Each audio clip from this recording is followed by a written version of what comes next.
Carlson tonight. You probably didn't see it live, not many people did. But last month, a former Republican member of Congress called Susan Molinari spoke at the Democratic National Convention. If you thought about it, it was an odd moment. Susan Molinari is a very nice person, actually. People who know her like her. But it wasn't really clear what she was doing speaking at the Democratic Convention. Most Democratic voters probably never have heard of Susan Molinari, and her whole speech lasted just a moment. So what was the point of it exactly? Well, here's the point. Susan Molinari was a top lobbyist for Google. She was a senior executive at Google until 2018. She wasn't at the DNC to speak to anyone watching from home on TV. She was speaking to the Democratic Party itself. Her message to them was very clear. Silicon Valley is on your side. We'll help you win this thing. By inviting Susan Molinari, Democrats also sent a message back to Silicon Valley. You have nothing to fear from us.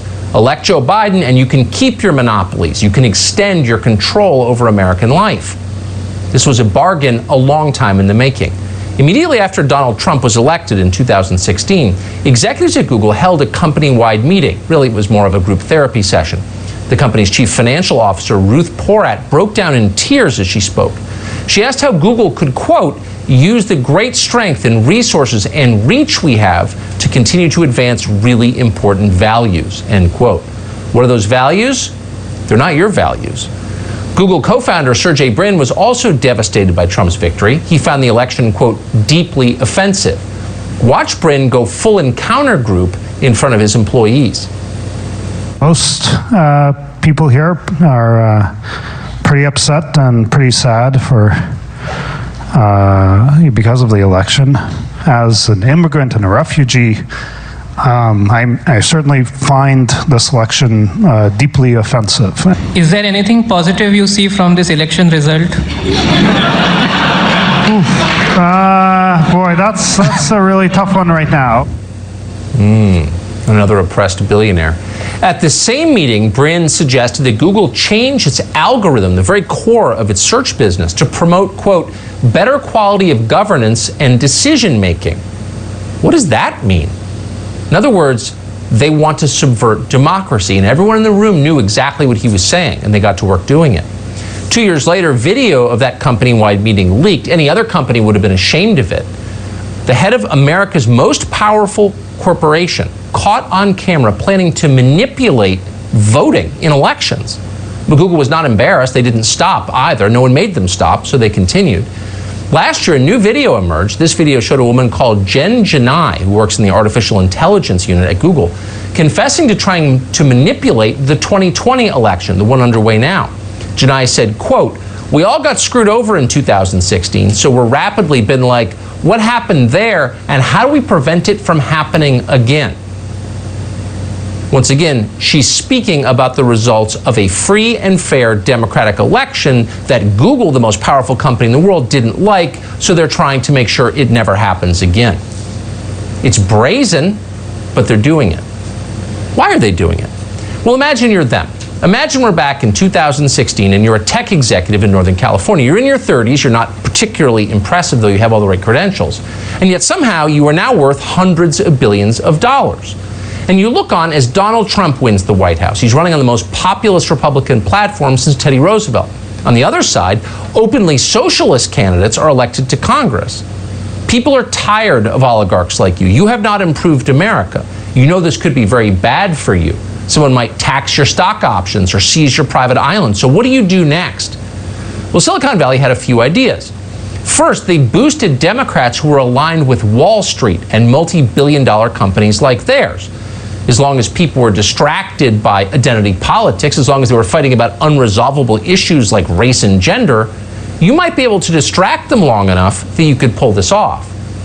You won't talk about the fact that you don't pay taxes if you're busy attacking cops and other powerless members of the working class. So there's a reason Kamala Harris and Joe Biden are now the standard bearers of the Democratic Party. It's not because Democratic voters love them so much, they didn't. It's because they're compliant. Joe Biden has trouble formulating sentences clearly. He's not posing a threat to tech monopolies, of course not, after 50 years of shilling for corporations. And no politician has demonstrated more clearly her ability to use race tension to divide this country more effectively than Kamala Harris has. Kamala Harris has applauded the riots. Watch. I want to make clear that I know that there are protests still happening in major cities across the United States. I'm just not seeing the reporting on it that I had that's right. for the first few weeks. That's right. But they're not going to stop. They're not going to stop. And this is a movement, I'm telling you. They're not going to stop before Election Day in November, and they're not going to stop after Election Day. And that should be, everyone should take note of that on both levels, that they're not going to let up, and they should not. The rioters aren't going to let up, and they should not, says Kamala Harris. Right.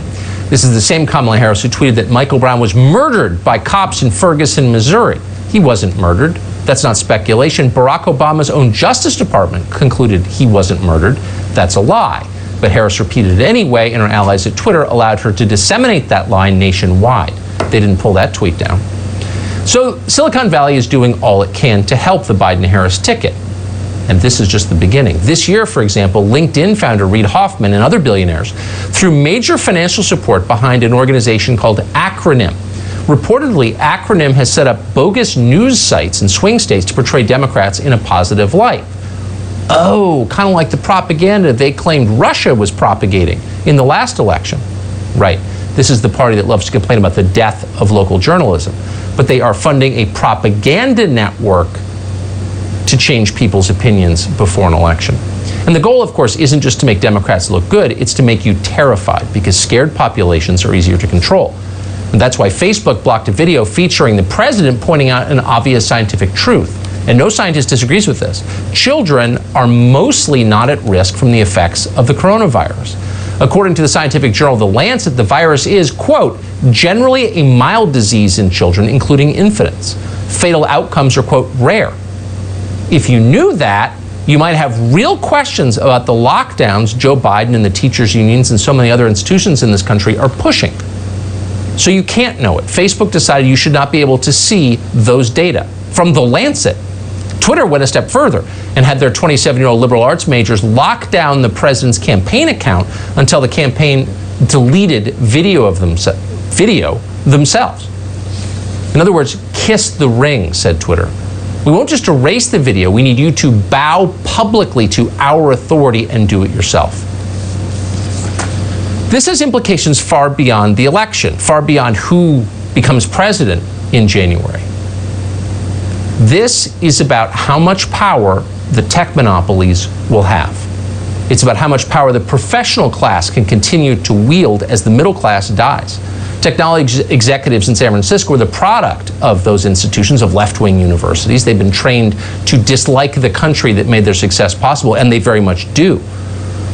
So anything they do that can weaken social cohesion in this country or trust in our institutions is, of course, appealing. And that includes pushing mail-in voting, which everyone knows abets voter fraud.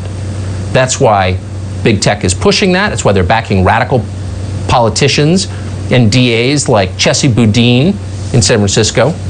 People like that degrade and destabilize our country. But Silicon Valley is in favor of that and has been in favor of that since 2016. And they've been getting away with it. Saagar Enjeti is an opinion host at The Hill. He's the host of the Realignment podcast. We're always happy to have him on the show. Saagar, thanks so much for coming on.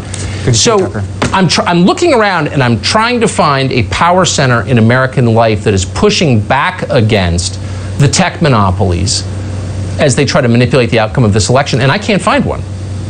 Well, there isn't one that exists currently, Tucker, except for the federal government, the Federal Trade Commission, the Department of Antitrust within the Department of Justice. And what you pointed to, which is so important, is the fusion of what we see, the censorship regime within Silicon Valley, and how it perfectly pairs with the Biden-Harris administration. How they would use the federal government, which is the only force which is capable of reining in these organizations, instead to make the censorship regime into federal law. Right now, we have seen that Twitter CEO Jack Dorsey donated $10 million to Ibrahim Kendi, who is the author of How to Be an Anti-Racist, who proposes radical solutions such as a constitutional amendment or Department of, quote, anti-racism. All of your viewers, all of us know, all people who want true egalitarianism in the United States know exactly who such a department would be coming for. Soon it will be enshrined in a Biden-Harris administration. What you see in terms of Twitter's terms of service could be the law of the land under these people. So I think you said something really important just a second ago when you said all of us who want a more egalitarian country, not equality of outcomes by federal law, but a broadly middle-class country that doesn't have these massive peaks and deep valleys of income distribution. That's making our country really, really unstable. No one is saying that. No one is addressing that problem. Why do you think that is? Because that would require actually looking at the billionaire class that you looked at, people like Sergey Brin, people like Larry Page, many others worth hundreds of billions of dollars in stock options and so much more, and asking why exactly right now has the upper 20% of American society actually become richer during one of the worst economic depressions in our lifetime, and the bottom half of American workers have lost almost something like 20% of their wages, and we're already living a blown tire away from bankruptcy. That is not what you alluded to. Equality of opportunity, which is what America is actually founded upon. What they want is equality of outcome based upon federal law so that they can use their oligarchical power and their manipulation and basically buying of the politicians, especially many of these Democrats who are in league with them, and enforce the outcomes that they want to see. It's exactly about power, and it's exactly about making sure that we don't have true equality of opportunity in this country. So a financial crisis descends on the country. We can argue about why. Probably the result of bad policy, but it happened. The top percentile of the country gets much richer, everyone else gets much poorer, and yet nobody talks about it. You never hear anybody say that. Could it be that the racial conflict, manufactured racial conflict we're watching, was designed to keep people from talking about that?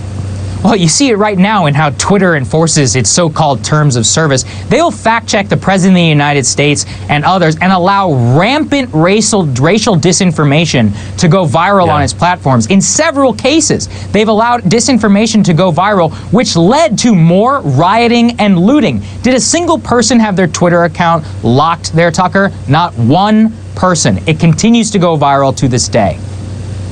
I mean, if Black Lives Matter came out for, say, 100% tax on Jeff Bezos's personal holdings, I might support them. But of course, they never will. Great, Saagar, great to see you. Thank you. Good to see you, Tucker.